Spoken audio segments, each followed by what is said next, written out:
Good morning guys. Magbebenta tayo ng mga kabutihan na inipon namin for 2 years. Para ma-dispatch siya at merong malinis dito. Ito, yun lang 2 years din namin inipon yan. Bebenta namin today para meron tayong pang kape. Kung ano man. Ilalagay lang namin dun sa van ni tatay.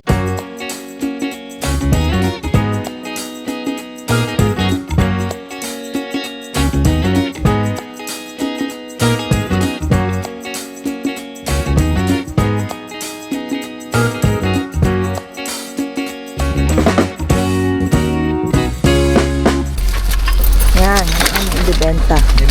Diba? 5 piraso.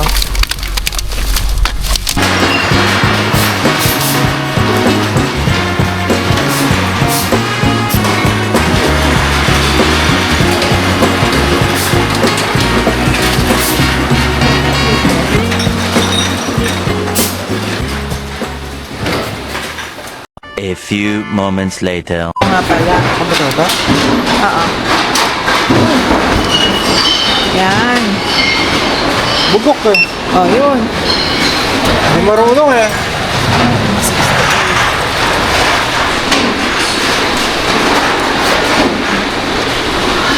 Yung coin.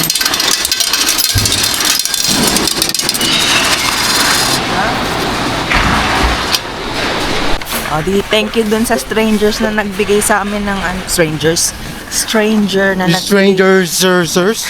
Oh, sa'yo na to. nagbigay sa amin ng additional na boteng ibibenta. Naka $68 din kami. Diba? Pang grocery konti.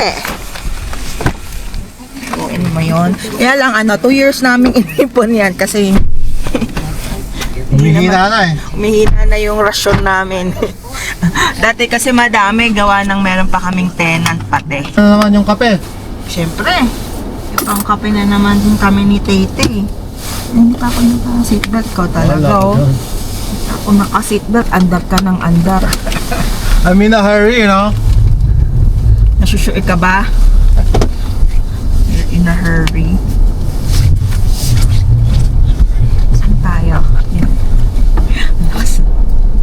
May kapihan dyan malapit eh. Nandun tayo sa may lugawan. Baka may lugawan dyan. Sige. Edi wow. Large? Yun lang? Oo. Ito baka may gusto ka pa bang iba? Meron kang order. Ano yung Supreme stock? Hi. Hi, 2 large dark roast. No.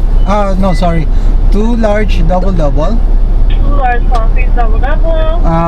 With a shot of espresso. For both both. of them. Okay. Yeah. That's all. That's all. Okay. This window. Asan yung baso mo? Sayang yung free donut. Yan. Meron kami ang free donut. Sasabihin natin niya, free donut. Anong donut? Ano nga lang yung old fashioned. Nakakay Milo. Old fashioned plain. Yung tongue twister. Can we have an plain old You fashioned? have to do it before the payment. Oh, Payment is already done. Yeah. You can use next time. okay. Nag-donate kami dyan. Oh, yung hindi kita yan.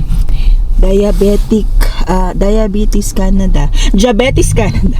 Kaya lang iba hindi nila nilagay sa Dumero. loob, oh. Hindi marunong maglagay. Welcome to Canada. Welcome to Canada. Kala nyo, no?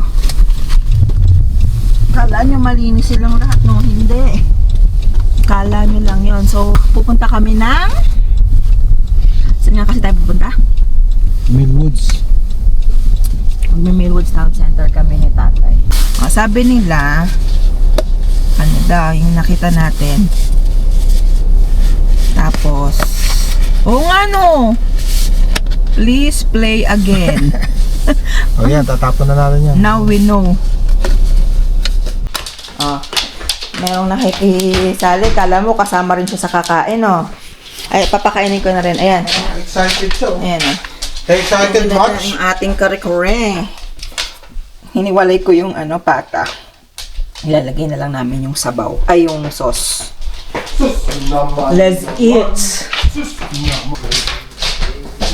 Kain tayo, guys. Ay, Ano yan? Yun o. how was it, tata? Yun na nga, guys, no? Lasa siyang ano, no? Ano to? Chicken curry? Sorry na. Curry pala, kala ko chicken curry. Bagoong. So, nag-craving sila, no, guys, no?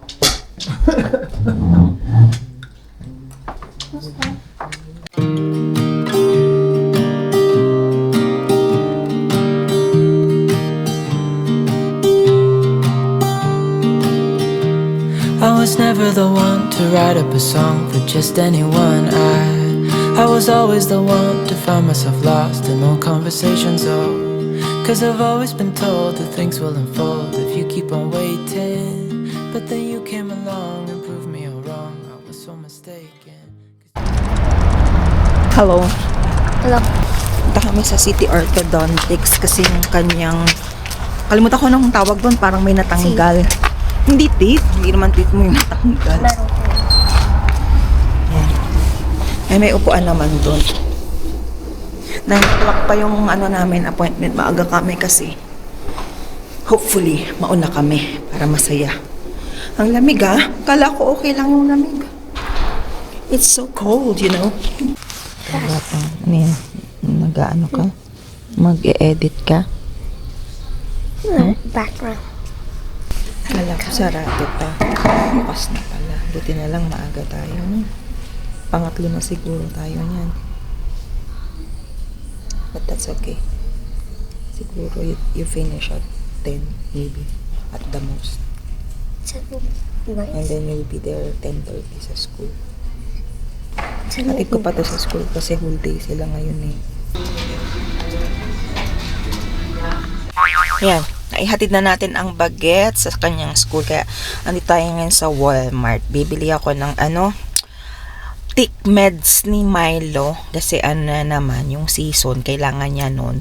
Dahil iiwan namin siya sa Saturday.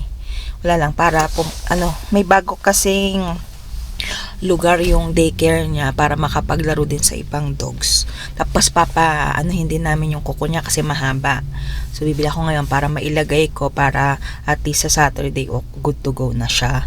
Tapos bibili rin ng ipang gagawa ng pangluluto sa bahay, alam niyo na. Tapos syempre may kasama na ring mga gala-gala. Yan, diba?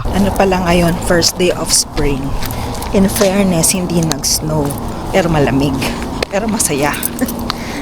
Ayan, sana tuloy-tuloy na ng walang snow. Pero asa pa ako. We're in Canada, you know. Unpredictable. Lagay natin to kay Milo. Sa'yo to. Anong tawag dito? Kasi yung binibigay sa kanya ng vet niya, yung iniinom. Ang hirap pa inamin ito ng ng gamot minsan. Nakakaawa yung ipipilit mo sa kanya. So, ito na lang yung binili kong pang flea and tick treatment. Mag-gloves tayo. Ay! Dito natin ilalagay, ha? Yan, ha? Hindi ka malikot, ha? Okay?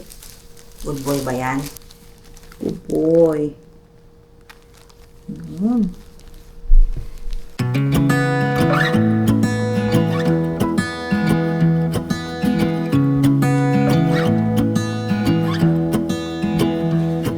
I wake up from the sunshine on my face, so dehydrated, don't know what to. Masasabi mo? Baho? Ha? Hindi maganda yung amoy, no? Pero para sa'yo yan, okay? Kasi pupunta ka sa daycare sa Saturday, okay? Mga ganito from March. Yung mag-spring at saka yung mga November, ganyan. Advisable na magano sila nung tick prevention. Para syempre hindi rin sila makahawa, 'di ba? Kahit nga dito yung mga yung mga lisa tsaka kuto sa mga bata, 'di ba? Diyan sa atin sa Pilipinas dati. Wala lang. Basta kutuhan lang tayong ganyan. Kung kahit meron ka, nakakapasok ka sa school dito. Pagka may mga ganon, ang pagkakaalam ko pinapauwi ba yung bata? Parang kailangan magamot muna. Bago, ewan ko kung hindi sila pinapapasok. Pero kasi, dati, nung bata-bata pa yung mga bagets, meron silang, binigyan sila ng flyers tungkol dun sa mga lice, yung mga lice prevention, ganyan. Tapos, kung ano yung mga dapat gawin para maiwasan nga yun na magkahawaan. So, hindi ko lang alam kung yung batang nagkaroon nun, hindi pinapapasok hanggat hindi na-treat yung kanyang mga kuto at lisa. Pero, parang ganun ata. Kung hindi ako nagkakamali, ha. Anyway, whole day ang mga bagets ngayon. Supposedly, kasi pag Thursday, di ba, half day sila. So, kasi magi-spring break next week, pinagpalit yung half day nila. So, instead na today, magiging tomorrow. Tapos mamaya, pagkasundo ko sa mga bagets, siguro lang kami ng konti. Para makakain din sila ng dinner. Kasi, mamayang 6 o'clock, may spring concert si Bunso. Yun. Tapos, kailangan nandun kami ng earlier kasi minsan, wala ka nang maupuan pagka late ka na dumating. Anyway, yun lang guys. Yan. Magluluto lang tayo nitong ginisang giniling. Igisa lang natin. Madalian kasi ito lang nailabas ko. Ako nakapaglabas ng Tsaka meron pa naman kami natira kahapon ng mga pagkain.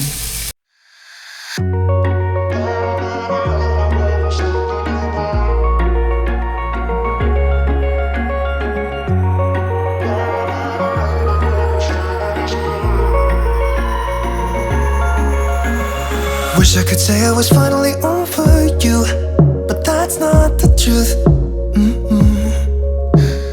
Everyone always keep falling in love. Yan na siya, natimplahan na. Tignan ko na lang siguro ng konting kulay pa. Kaya, puna na tayo.